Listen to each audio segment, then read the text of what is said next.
proxecto Peinas nace no ano 2010 na materia de Pedagogía Intercultural que se enmarca no grado de Pedagogía. E do que se trataba o noso obxectivo é que o alumnado da materia teña contacto con entidades que prestan servizos en xestión da diversidade cultural. Pois ven con inmigrantes, ven con persoas de etnia xitana ou de outro tipo. La participación de los alumnos de prácticas en los proyectos de Médicos del Mundo tiene doble beneficio para nuestra organización. Sensibilizar a los futuros profesionales y, por otra parte, es generar unas personas activistas socialmente.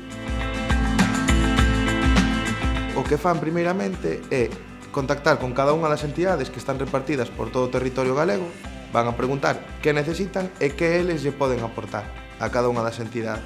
Finalmente, desenvolven cada un o seu proxecto adaptado ás necesidades dos diferentes entes e o que tratamos é de que desenvolvan competencias e aprendizaxes propios da materia, pero non solo.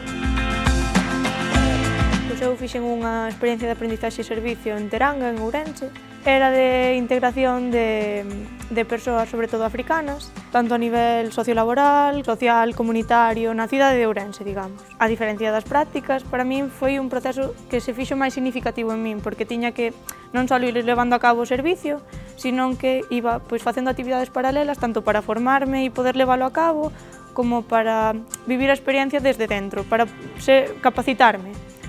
E entonces, eso, para min foi super significativo darme de conta de algunhas cousas, por exemplo, os procesos de inclusión, como ilos levando a cabo e demais. Foi unha primeira experiencia, un primeiro paso de levar o que a nivel teórico eu estaba facendo aquí na facultade, a nivel práctico. Con isto, o que van a facer é aprender primeiro sobre a materia, tamén van a aprender da titulación do grado en Pedagogía, porque non só van a aplicar coñecementos de pedagogía intercultural, pero quizáis o máis importante deste proxecto e deste tipo de proxectos é o desenvolvemento de habilidades sociorrelacionais, de habilidades comunicativas, de habilidades de traballo en grupo, de valores, de normas de conducta. Todo isto quizáis é o máis importante deste tipo de proxectos.